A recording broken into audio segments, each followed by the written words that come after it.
We're making conversations about content entrepreneurship count. There's 1,000 companies creating 1,000 pieces of content a day about that topic that you picked. So you want to niche it down, and you can't niche it down too much to start with. And I want you to keep going down that rabbit hole, especially in B2B, and say, well, what can we do or what can we talk about to that audience that we can be the leading experts in the world at? It's a very audacious statement. But you have to go down that far because... Welcome back to Making Conversations Count. Now, I don't know where to start in introducing the guest for this show. I should probably rewind to about 2007 because our guest today has been a very busy chap. He started the Content Marketing Institute, went on to write several books, one of them most noted as Content Inc. He is the co-founder and board member of the Orange Effect Foundation, which is dedicated to finding speech therapy and technology resources for children and families who need it the most. His latest venture is called The Tilt, and it has its own coin. More on that in the conversation later. But he's also been putting on Creator Economy Expo, which is where 500 or more fellow content creators come together and explore strategies, tactics and tools, because today's guest has coined a phrase, content entrepreneurs. And of course, we all know as business owners that we need to be creating content in today's climate. So without further ado, let me introduce to you fellow entrepreneur, speaker, author and podcaster. It's Joe Pulizzi. I have Joe Pulizzi, who's kind of content superhero. How many books is it now? 7? 7 books. I've been following it for a very long time. And I just love how you just tell it how it is. Where did Joe kind of come from? I started in business-to-business publishing in 2000 and found, just lucky enough to land in the position of content marketing. We used to do custom magazines for large B2B companies when I worked at this company, and started going. I had to go sell this thing to a lot of chief marketing officers and custom magazines and newsletters, and then into blog posts and sponsored content, whatever the case is. And I would go in and talk to a chief marketing officer and I'd say, do you do any custom publishing, or do you know what custom publishing is, or custom media or branded content, whatever? They were all the terms. And I'm like, nobody's paying attention to me. Like nobody gets, like if you say custom publishing to a chief marketing officer, they're already sleeping before you get out the word publishing. They're like, I don't care. Oh, If you're selling marketing things, whatever that is, to a marketing professional and you don't call it marketing, they tend not to pay attention. So that's when I started to use the term content marketing just to sell. And I was testing it out and I'm like, oh, okay, well, when I said content marketing, hey, do you do content marketing? What kind of content marketing do you do in your organization? Now, they didn't know what that was, but they sort of perked up in their seats a little bit. This was at the time when we actually had face-to-face calls. they play along with you. Yeah, exactly. Like, I don't really know what Joe's talking about, but I'm a marketer, so maybe we do content marketing. And then they realized we talked through, oh yeah, they do have a custom magazine. They have an internal magazine. They have an intranet. They were doing all sorts of stuff. They were getting into social media, whatever the case is. And then, fast forward left that job in 2007. Content Marketing Institute was born in 2010. And then we really started to try to popularize the term of content marketing 2010, 11, and 12. And that was sort of the coming out party, if you will, of content marketing, because it's a phrase that I think a few people actually coin themselves now, isn't it, Joe? It has become, a thing in its own right. It's sort of laughable, Wendy, because in 2007, I launched the blog, The Content Marketing Revolution. That was the name of the blog. And so it's funny, I started a blog that nobody knows what it is because nobody knew what content marketing was, and we were trying to define it. Well, thank goodness for the recession at the time and people's changing budgets and Google and social media and all these things sort of happened at once. And we could create our own content. It was the democratization of content. Brands had to figure out they wanted to build audiences, and all this stuff happened at once, luckily. And then content marketing really became a thing. And now it's still one of the fastest growing areas of the marketing budget. It's just so slow, if you will, and especially with large companies trying to build these media properties, and they're just not used to it. It's a new muscle for them. And so we'll still continue to see this thing grow for quite a long period of time. Yeah, I mean, I remember back in 2007, 2008, when the recession hit, I was only a baby in business then, and everyone was talking blogging, and I was like, what on earth are you talking about? What is this blogging term? I kind of got it. For me, having done advertising in my youth, I was like, oh, so it's kind of that. Well, I don't really need to do that then. And I poo-pooed it because I didn't see the point of creating a blog to sit on the internet thinking that then people were saying, oh, well, unless you spend thousands of pounds, nobody's ever going to find it.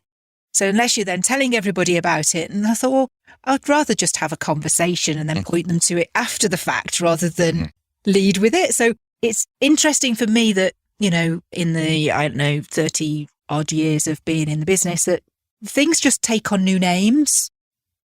It's the same principles all the while. And we're just sort of following different platforms or technologies. I think, are you over on, is it Slack or Telegram or? Yeah, Discord. We have a Discord channel. Discord, absolutely. That's the one. Yeah.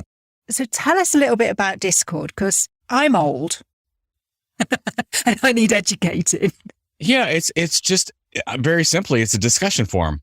If you have a group of, so let's say, 5 years ago, you just started a Facebook group, right? You're like, oh, great, there's a Facebook group. Everybody can talk to one another. Somebody brings up a post and we talk about that and comment that. It's the same thing on Discord, except you just have different threads. Somebody says, hey, this article is really interesting. And then you've got 7 people that comment underneath it. And that's it. It's really simple. Telegram's even more simple because it's almost just like constant chat. So it's the lowest technology. So you don't even have to it's not a big deal. Yeah. It's just. Yeah. What you're saying is even you could do it, Wendy. Well, I figured it out, Wendy. So if I can figure it out, anybody can figure it out. But what's interesting is Discord became popular because of streaming. So what would happen is if I was watching Twitch or YouTube Live or whatever the case is, where are the discussions happening? Sometimes the comments go so fast on Twitch, it's really hard. Or if you're playing a game with somebody, whatever, where's the conversation happening while everybody's in this first person game, whatever the case is, and they're on Discord. And the reason I found it was because of my kids, and they got into it. I'm like, what is this and what's going on? I was like, oh yeah, we're just having a discussion. And I looked at it. I'm like, oh my God, that's just like the old discussion bulletin boards I used to use 20 years ago. It's really no different. It's just live. And you could see it in real time, and you could see somebody comment in real time.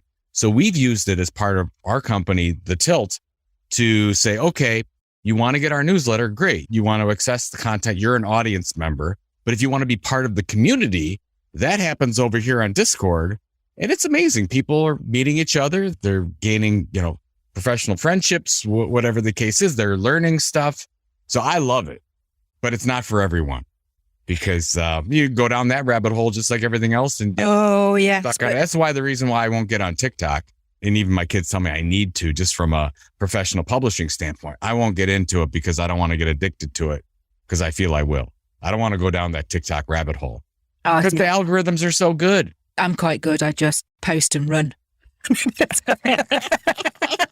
Well, then I guess it's okay if you do that, if you do it that way, but it's amazing. But equally, it's like lots of things, isn't it? If you don't fully understand it, then how can you really leverage the most out of it? So we've all learned that content marketing is something that we need to be doing, to be answering the frequently asked questions, or, to give some insight or behind the scenes, or, personality behind the brand. How should we go on? There's so many areas that you can create content around in a business. And there are lots of different channels for you to be able to broadcast that there are different pieces of content that go to different platforms. if you don't fully understand them, are you really putting the right thing out there, which is why not much happens. Exactly. Well, yeah, I mean, that's a great point. Most companies, and I used to work with like Fortune 500 companies, so they have $1 billion budgets, and they're basically creating content and sending it on every platform and seeing no results. They're just, oh, great. We can do Twitter, and we can do Facebook, and we can do LinkedIn, and we can do Snap, and we can do all these things. So let's throw content out there and see what happens. That's not content marketing. Content marketing is about the idea that I want to actually build a direct relationship with an audience member. And hopefully if they begin to know, like, and trust us because of that, they'll buy more stuff. Well, how do you build that direct relationship? You send that audience member. Well, first of all, they have to opt in to getting your content, an e-newsletter, a blog post, a podcast, whatever. And then they do that and you deliver valuable information consistently over time. And then hopefully that turns into a relationship and there's some kind of commerce that happens there. Most don't do that right. They don't choose to be great on one platform. They don't choose a content niche that they actually can differentiate themselves and cut through all the clutter. But I was talking with somebody, this is a couple months ago, chief marketing officer, and they said, well, why content marketing? And I said, you don't have to do content marketing. But if we all started from zero today, you would just say, okay, I don't want to create something amazing for my audience or a group of people and build an audience. Who's out there? I'll wait till somebody builds their own audience and then I'll go ahead and interrupt that relationship with an ad. So that's the thinking, right? So we do advertising today. And by the way, advertising is very effective. But if you had to start at zero and figured, you wouldn't say, no, I want to go interrupt a bunch of people with my ads. You would say, oh, well, let's create our own channel. Let's create something that's amazing for them and solve their pain points on an ongoing basis. There where they begin to know, like, and trust us. And then when they do that, they'll buy anything from us. It's just a better way. It's like marketing without sales. Like if you do it really right, you've got this wonderful relationship instead of this temporary thing where, hey, it's $9.99. Come on, get it. Or where to throw enough in front of them. So that's the thinking on that. But it's not that advertising is wrong or content marketing is right. There's just different ways to do it. So a lot of listeners to the show are in business or looking to get into business, and they're needing to reach out to other businesses. There's a real tilt towards B2B. If you had to start from zero, say you hadn't got the tilt, you hadn't got Content Inc., Sure. Where would you start in trying to reach people? Well, the first thing you do is you don't start, you think, and you create a strategy do some research about what makes the most sense. So the first thing is, who's the audience you're trying to target? And this, by the way, always changes when you get more market information, but who are you trying to target? And then what are their pain points? What keeps them up at night? So you have that on the one side, and on the other side, you're like, what's your experience areas? What are you really good at? What's your knowledge about things that's over and above anything else? And then you put that together. That's called the sweet spot. That's step one. And then you move down into step two and say, okay, and we found that, we want to talk about, like in B2B, maybe it's mechanical. You're talking to mechanical engineers and you have some kind of software process or strategy you want to talk about. Great. Okay. Well, you have to take it another step and say, well, why should people care? And why is this different than anything else that's going on there? Because the first thing you realize is when you get your sweet spot, there's 1,000 companies creating 1,000 pieces of content a day about that topic that you picked. So you want to niche it down, and you can't niche it down too much to start with, and say, and I want you to keep going down that rabbit hole, especially in B2B, and say, well, what can we do or what can we talk about to that audience that we can be the leading experts in the world at? Very audacious statement.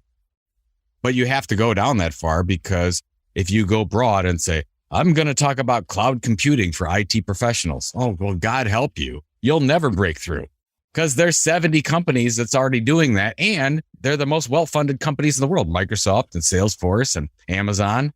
It'll never happen. You'll never be found in Google. So what is that? Is it a certain process in cloud computing? Is it something for financial profession? Is it a different audience? What is it? Are you going to tell stories in a different way?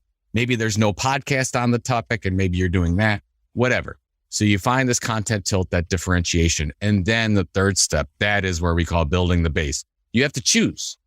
Where's going to be your content home? Are you going to create a newsletter? Is it going to be a podcast? Is it going to be a YouTube channel? Is it going to be a Twitch stream? What is it going to be?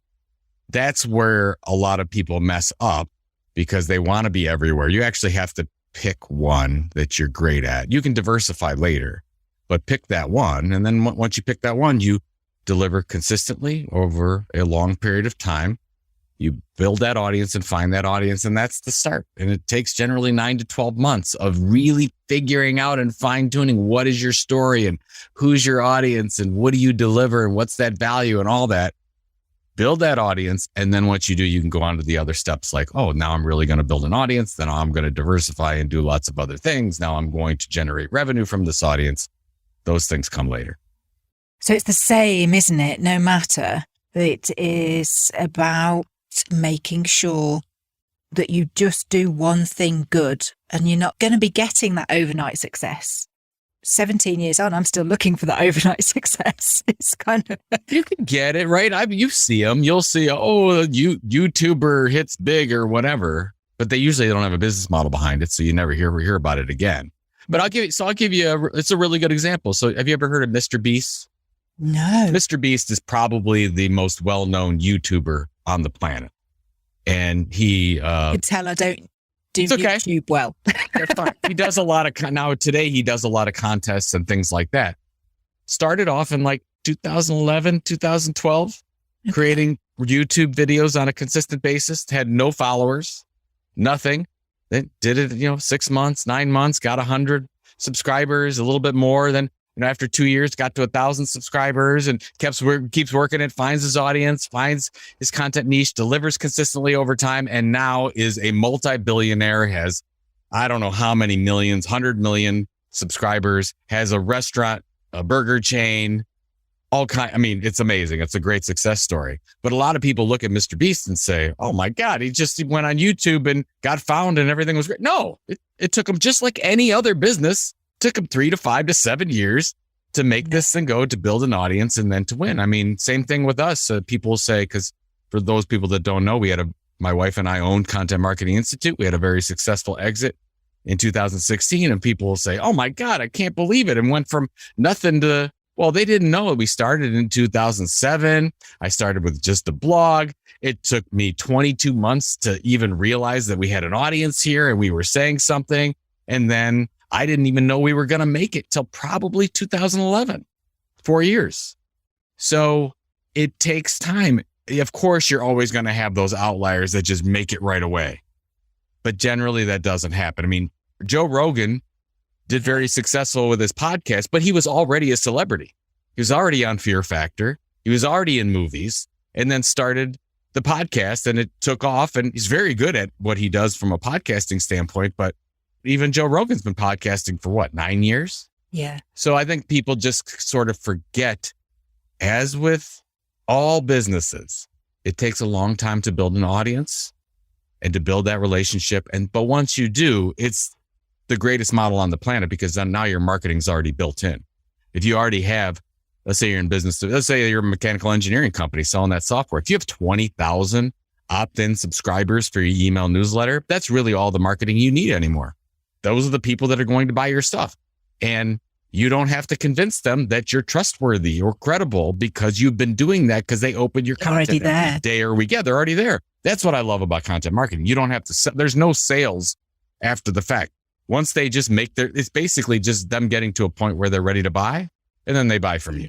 This is kind of what I teach in telephone marketing training that I do is, it's all about that valuable first impression and not going straight in for the pitch.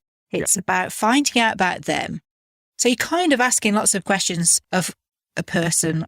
Yes, you're doing it on rinse and repeat quite often, but you're building a relationship when you're talking to a real person. And when you're genuinely asking the right questions of the right people, then you're not worrying about closing. I don't like the term, I've got to close a deal. If you've started out on the right foot and you've got the right answers to their problem, then it's going to organically take its course. Absolutely. Yeah. Think of it like a cocktail party, right? I love a cocktail party. Well, let's say that you go to a cocktail party and I'm going up to you and I'm saying, oh, hey, Wendy, what do you do for a living? Do you like it? Do you have kids? Do you have a family? You know, those types of things. I'm asking those questions. We're starting to get to know each other. It's great. And then, you know, maybe we get together for coffee 2 weeks later. We talk, we get a relationship. Great. Wonderful. It's all working out well. That's what it's supposed to be. That's kind of what we think from a content marketing mentality. And you're sort of delivering value all the time. Advertising is, I'm going into the cocktail reception and I said, you want to come home with me tonight? That's advertising. So that's the difference. Not that it won't work. Absolutely. You might go to a cocktail reception where somebody might say, yeah, but the odds are no, it really probably is not going to work. Cillian Murphy's there. Yeah, I'm going home with him. Yeah, I mean, my wife has her list. So yeah, it's all good. But it is, isn't it? It's like, you know, it's like being asked to get married on the first date. Exactly. There are certain respectable boundaries that should be in place for these things. It's, you know what, we were talking beforehand. It's just being a human being. We're talking about storytelling and how just natural it is. And that's where I think that we treat marketing and business communication like it's a different thing. But we're just talking to human beings. How do human beings don't want to get text messages out of the blue from people they don't know. They don't want to get spam email out of the blue with some deal that they don't trust or whatever. I mean, what do they want? They have questions. They have problems like anyone else. It's 3 a.m. and they can't get to sleep because they're thinking about problems with their job or their family or whatever. They're looking for solutions there. So as a business person, look to solve those problems. Either in business setting or personal setting, if it's B2B or B2C, you solve those problems and you do it on a consistent basis. You have earned trust for life. Being a business owner is definitely not for the faint-hearted, that's for sure. You know, there's a lot of smoke and mirrors out there, isn't there? If you were to believe everything that you read, you know, it's the work-life balance lifestyle. You've just touched on it yourself, you know, yourself and Pam. Mm-hmm. Was it 2007 to 2011? That's 4 years of you having to work together. And, you know, when there's 2 of you in the business, it's a family business. Gosh, that's a lot riding on it. You've got to have that true belief.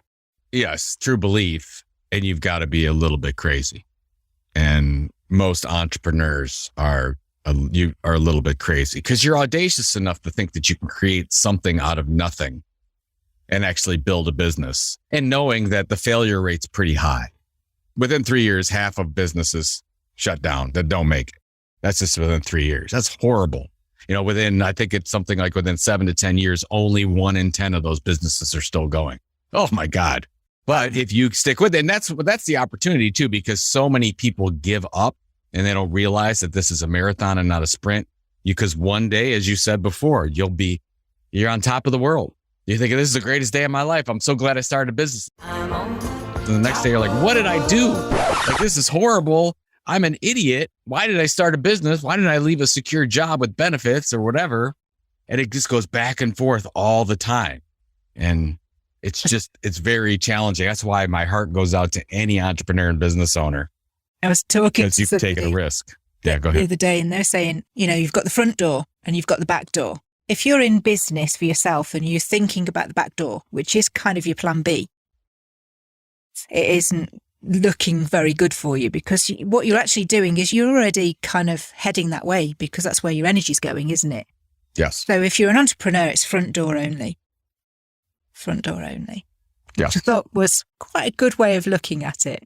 I guess it depends on how you define risk. I mean, when I left my pretty good job in 2007, there are a lot of people came up to me and said, oh, I can't believe you're risking that. You're giving up benefits and whatever. And I'm like, well, today, what's more risky? You know, me putting all my energy into somebody else's strategy that I don't have any say over, and they can fire me or lay me off at any time, or actually going out and doing something and having full, at least as much control as you possibly can over this entity. I feel like the risky thing is to leave it up to somebody else where I have no say. It's almost like, it's the same thing with stocks, right? It's like stocks aren't, you know, depending if you look at the stock market, it's not necessarily risky. But if I invest all my money into, let's say, Twitter, I'm basically just taking a guess. I don't have any say over the strategy of what goes on Twitter. If I can't pick up the phone and call somebody and influence the organizational strategy, it's pretty risky for me personally. I don't think we think about that a lot. Well, you don't want all your eggs in one basket. So it's that spreading of the risk, isn't it? And that's where I think lots of entrepreneurs have what I call, they take calculated risks. They've kind of thought a few moves ahead and know what the consequences are going to be. And they're prepared to take it on the chin, because some things work, some things don't. What's your feeling on luck, Joe? Oh, absolutely. No, there's no doubt about it. So, I mean, I've been in the event industry for 20 years. Now, we've had some events that financially, I guess you'd call big stinkers. They just didn't work out very well. But there were people there and there was a lot of value that was had by all. And it looked good. It looked professional. And you say, okay, this is a catapult for something better. You can do that. I mean, there's no doubt about it. I mean, you mentioned, okay, well, he's launched 4 businesses and he's got 7 books and he's done all these different things and great. But I've failed way more times than I've succeeded. It's just that it just doesn't go on my bio. I probably should Joe was completely broke and maxed out his credit cards and didn't know what to do in 2009 and was considering going back to working at a job because he couldn't take it anymore and felt like a failure. I mean, people just don't talk about that stuff. Nobody knows about that stuff until after the fact and everything happened and it was great and it worked out. And now I can go back and tell that story and, it can be. Yeah, it's like homeless. Others. Homeless to Harvard, isn't it? You can tell the feel-good story, once you're feeling good about it. But I know certainly in 2009, I was working part-time because my business was new. Everything collapsed a bit like it did it when Corona hit. Mm-hmm. So it's sort of make do, mend, do what you need to do. When you've got a family, you've still got bills to pay, you do all of that. But actually, what that journey took me on, I've taken as part of my story. So my banners, you'll see me out walking the dogs. Those dogs have come about as a direct result of working for that millionaire because they were his dogs and from his line. So I was taken on as part of the family and they became my family. That's part of my story, so I couldn't have those dogs if I was out working for somebody else. Mm-hmm. Working from home allows me to just go, you need to go now? What? Oh, come on then. And take a break, So sometimes some of those hard luck elements, I think it's about 3-4 years ago, I was several £1,000s in debt and I'd got 28p in my purse and I was sat in a mental health first aider training course to try and sort of give myself some bolster around dealing with clients. And it helped me more personally than I ever imagined. Mm-hmm. But at the end of those 2 days, I learned to trust the people that were around me to actually confess to being in such a mess. But you can anchor on those points. Well, especially, it's interesting you bring up the accountability part. Like I'm a big goal setter. I talk about it in my last book, Content Inc., where I'll go through my goal setting and here's what I want to achieve. And I say it like it's already happened or it's present tense or whatever the case is. But if part of that goal setting process is to tell somebody else, if you keep it just within, you have nobody coming back and say, how's that going? That's big. Obviously, if you look at a 12-step program, it's the same thing. You have somebody that's helping you through that you're talking through. It's the same thing for entrepreneurs. Same thing for business. You set a goal, you need at least one person. And that's why whether it's, we call a mixed group here or a mentorship group that you get into, it's very important. I have one that I'm in for content creators, for like media professionals like I am. And we're all going through the same issues and we're talking about finances and they're going through this. We're all going through the same issues together. Yeah. But having that accountability is really, really important because it's really a motivational factor. You're not alone and you can do this and keeps you focused. Now, you mentioned the tilt. You mentioned your content entrepreneurs, I think it is, isn't it? That's right. That's what we're pushing, that term. Content entrepreneur is a different kind of entrepreneur. So tell me a little bit more about that program because I could have glimpsed it and I thought, this has changed since I last checked in on this. So what's the purpose behind that slight shift? Yeah, to be honest, we sold the company in 17. I took a sabbatical year, 18, one of the greatest years of my life. It was fantastic. And then I started writing mystery novels. frankly, because I wanted to do it. I wanted to do something different and challenging. And the other thing is my wife sort of challenged me because she'd never read any of my other books before. And I asked her, why didn't you read any of my other books? And she said, well, if you write something interesting, I'll read it. I'm like, oh, we go in there. Is that what we're doing? So I said, okay, I'm going to and so her favorite type of book is a mystery thriller novel. So I went ahead and wrote that, worked through the whole process. Well, most difficult thing I've ever done in my career, but published in 19. And then we had a kickoff party on March 8th of 2020. Oh. And actually, yeah. So everybody knows the time. It was just at the before times. Mm-hmm. And then the next week, everything in the United States shuts down as it did in most of the world. And so I'm like, okay, well, this is weird. What am I going to do? I'm not doing the book tour anymore. I'm not, what am I going to do? I'm just going to hassle the wife and say, have you read my book yet? Exactly. Well, she did love the book. She loved the book. The book did fairly well. And it's called The Will to Die. If you like mystery thrillers, everybody will like it. But then I went into later in the year, I started as my friends and my colleagues and some other people I knew were getting laid off of work when we had that little recession go on, or they wanted to change what they were doing and they wanted to leave corporate environment, which has happened as well. They were asking me about my 2015 book, Content Inc., which I rewrote in 21. And I'm like, oh, there's something here. There's something here about not content marketing, not where a larger business is trying to build an audience and monetize. There's just something about this lone creator, this one person creating a blog, a podcast, a YouTube channel, whatever, and building a business off of that. Of course, I have a little bit of history with that. I've been doing it for 20 years. We were very successful. I have a 7-step process that you go through the whole thing. And I said, well, maybe that's my calling. Now that we're in this pandemic, maybe we should get back into that. And I said, well, as long as I'm going to rewrite Content Inc.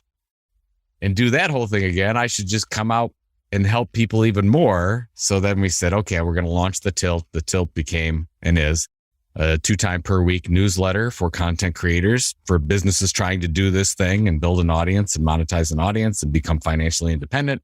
We launched a creator coin, which is a cryptocurrency as well, called Tilt Coin. That came out in March of 2021. We have an event called Creator Economy Expo, which we're launching our first one in May of this year in Phoenix, Arizona. So we're doing the whole thing again, sort of like we did with Content Marketing Institute, but instead of focusing on the marketer in a larger business, we're focused on just the content creator. The numbers stack up, don't they, really, Joe, that, there are way more sort of solopreneurs than, yes, out there that make up the economy. That they are overlooked, I think. There's not huge amounts of support for them. I can only speak from experience in lots of entrepreneurs that I speak to, is that they're expected to react to market like a corporate, yet there's just one of them. Yes. And they're trying to be all things and have a life and, maybe be a mom or a dad. And that's an awful lot of pressure, isn't it? Well, it's because you have so many things that you have to do. Like if you have a corporate job, you can focus on a few things around that corporate job. If you're an entrepreneur, you have to run the strategy, you have to run the marketing, you have to run the back office, you have to run human resources, you've got financial issues, you've got accounting issues, you've got legal issues. Yeah, don't forget to do the job. And somebody's got to actually do this stuff. Yeah. And that's the same thing. So yeah, so basically that's what we focus on. For an entrepreneur, you have all those things. But with a content entrepreneur, your product is you're creating content on a consistent basis to build an audience and then monetize that audience so you can become financially free. That's the content entrepreneur, if you will. So it's all the same things of starting a business in any business, that you have all these issues, but you have all these different complexities, if you will, for creating a media company, which is really what you're doing. So it's odd. Most content creators out there right now, solopreneurs, if you will, creating content, they're not financially independent. They're not making a lot of money.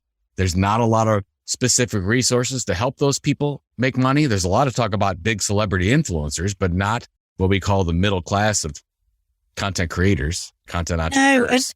No, I don't know much about influencers, but I'm guessing, when you've got celebrity status, you're not on your own. You've got an agent. So automatically you kind of get that PA to help. And this is, I think, in some instances, what entrepreneurs are not open-minded enough about in taking on a coach to help them in a particular area to strengthen their business, or to take on a VA that can help support them in certain tasks from the get-go. I can't stress how important that point is you just made, because, and I had to do this in order to grow. So it's 2007, it's just me. And then I realized from talking to a couple of my mentors, if I do all these things myself, some of which I hate to do and others which I'm terrible at doing, we're never going to grow. This business is not going to. So, you create a list, and on the one side of that list, I've got a piece of paper in front of me. I'm writing it. So it's like, oh, okay, well, what's the side that you're good at or you love doing? All the things in business. And you write those down. There's 15 things. Oh, I like to, write articles, attract people for a marketing purpose. And I like to do spreadsheets and numbers or whatever you like to do. Great. And you're good at it. And then you got a whole other side that you're terrible at doing. It is not helping you in any way.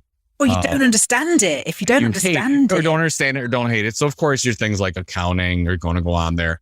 I was getting in problems because I'm terrible at calendar management, as you know, because you did not deal with me when we got this podcast together. I think your calendar management is brilliant.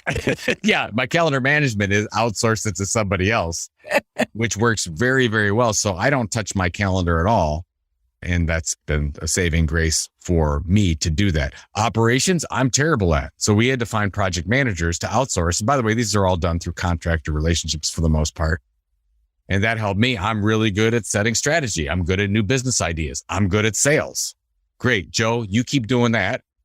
And all these other things get outsourced. So when we sold Content Marketing Institute in 2016, we only had 2 employees, full-time employees in the business. We had about 28 contractors that did different things. And then for the event, we had another 75 or so. So 100 people that did lots of different things, 2 employees. So again, it's a different framework. Well, I think it's a smarter mentality. It's less risky if you can do it. And of course, we want to make sure that every country is a little bit different legally. So make sure that there's a number of hours that contractors can work and whatnot. But I don't want to be beholden to somebody full-time on benefits if I don't have to as a business owner.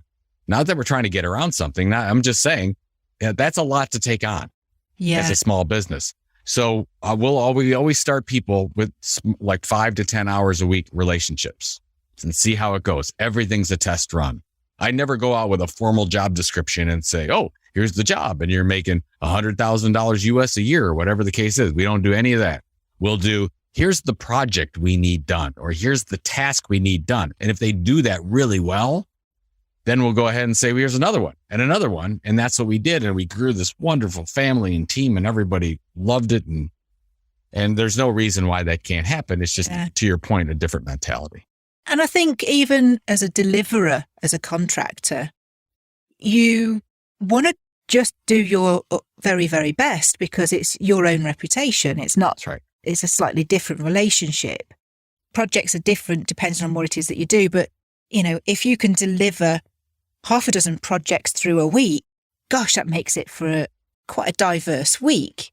Whereas the idea of doing 9 o'clock Monday morning till 5 o'clock on Friday, doing the same thing all week, I think it affects your productivity as well. Absolutely. I mean, that's one of the reasons why I love having a business, because every day you're working on a different project and you're not doing the same thing over. And the other thing you got to realize is you're a business owner, but so is all the contractors are all business owners. At one time, we might be working with 100 different businesses of one, for the most part, coming together. I think it's very exciting. And people don't realize that, it's the solopreneurs, if you will, that are basically running the world when it comes to business. That's the majority of businesses are these small businesses. And we think about the Amazons and the Intels and the AMDs and the whatever Teslas that are so big today. It's fine, but it's really everybody else that is making things happen. And I think where all the creativity is happening, and that's where the excitement is happening. So, but I'm biased. It's not that you can't be happy in a 9-to-5 job. It's just not for me. No. And, I'd quite happily interview Elon anytime. Oh, yes. I will clear my diary for him. Yeah, I'm not going to say, Elon, I don't know why anybody's working for you. Nobody wants to work a 9-to-5 job for you. So. No, and the time zone, I don't know what the time zone is on Mars, so, we probably need to check that who out knows? first. Exactly. We're going to carry on that conversation in just a moment. But first, what's new, Wendy Woo? Well, I'm going to give you a tip around the content that Joe and I were talking about today. Now, of course, having conversations is not just about having a list of people that you want to talk to and having a special reason. I would say write down the 2 or 3 things that you think are going to be the most interesting to that person that you're going to speak to. It's not a script. They are just key pointers to keep you on track and remind you. It's worth mentioning these things because if you don't, you're going to remain the best kept secret. Well, Joe, honestly, this is such a rich conversation because it's human, it's content, it's expectations, it's business, it's entrepreneur, it's all of those things. But I think we've got to the part of the show where I ask every guest that comes on if they can share with us that one conversation that they can recall that created a turning point for them and what happened next. Oh, well, the one that just came into my head was we had a business model where we were trying to get going. This is 2009 in September. I was calling to basically get a sale that I thought was a done deal, and the sale didn't go through. And we were, what my family would call the bologna and ramen noodle years for us. Everything's perspective. The difference between Heinz beans and HP beans, Yeah, it was something like that. Like we didn't have a lot of credit card debt. There was a concern. Didn't know if it was going to make it, all that kind of stuff. And I remember, I walked outside and I just felt sorry for myself and I completely broke down. And I said, what am I doing? This is horrible. I'm letting my family down. This is the worst thing ever. And probably, conversation with my wife. And I was saying, I got to get my LinkedIn profile together because I've got to go out and find a job. And she said, you've always wanted to be an entrepreneur. You always wanted to launch this. And I know it's been a tough, year or a couple weeks or whatever. She said, just stick with it a little bit longer. Don't make any rash decisions while you're in an emotional state and go through it. And maybe, just maybe talk to your audience, see what's going on. Maybe you'll get some ideas. And I did that. Went through and I started to look at the email feedback that I was getting from our newsletter at the time. And they were saying things like, oh, Joe, love the newsletter, love your blog post. Is there any content marketing training? Joe, love this, whatever. Is there an event for content marketers? So what I realized there is I had this idea of a product that was going to be the best product in the world that was terrible and financially it didn't work. And at the same time, I was ignoring all the great advice I was getting from the audience that I built that said, here's what I would like to buy from you, Joe, but you're not offering that. And I said, oh my God, I can't believe it. Like, what is wrong with me? I'm trying to sell this thing that I think is great. And they're saying, so forget it. I just scrapped the other thing. And I said, okay, we are going to offer what our customers are asking for instead of forcing something. So that's when we renamed the company Content Marketing Institute. We launched Chief Content Officer Magazine. We launched Content Marketing World, the event. We had the blog that we, moved my personal blog into the Content Marketing Institute blog, and basically knew within 9 months that this thing was going to make it. Content Marketing World came out in 2011. We were hoping for 100, 150 people. We ended up getting 600. That event turned into a 4,000 person event. So anyways, there's a couple things. First of all, patience. Don't make any rash decisions while you're emotional. But the biggest thing is listen to your audience, listen to your customers. Sometimes we get so focused on selling what we want to sell, we don't realize that maybe we shouldn't be selling them. Maybe we should be selling something else. And, that's why as they say, you have 2 ears and 1 mouth. You want to make sure that you listen more than you talk. And that's what we did. And luckily it all worked out. So very emotional times though. I'll tell you that, Wendy. So We made it through, though. Yeah, I mean, you, like me, 2 recessions and a pandemic now. Yes, absolutely. So this is where we go, come on, bring it on. Recessions are great for entrepreneurs as long as you know that you need to make it through the recession, because on the other side of that recession, it's usually wonderful things happen as people open up their budgets, because then half the companies have given up by then. If you can set it up so you can make it through that recession, great things like we did that, as you said, 2007, 2008, 2009 made it through. 2010 was brilliant. 2011 was better. Absolutely. So but you have to keep the faith. And keep the faith, be patient. Yeah. Focus on your customers. Things will go right. Joe, honestly, I can't thank you enough for coming and sharing your story, and the honesty is really what's touched me, because I overshare probably, some of the highs and the lows that I've had. But I think it's important to put it into perspective, because, it's like winter. You don't get a good summer without darkness. Yes. So you don't appreciate it either. No, absolutely. It makes it that much sweeter. Yeah. The problem is when you're going through it, you don't think you're going to make it through. But you do. We do. But we you do. Yeah. And, for the listeners, I'm here for them. That's my role right now, is to do that.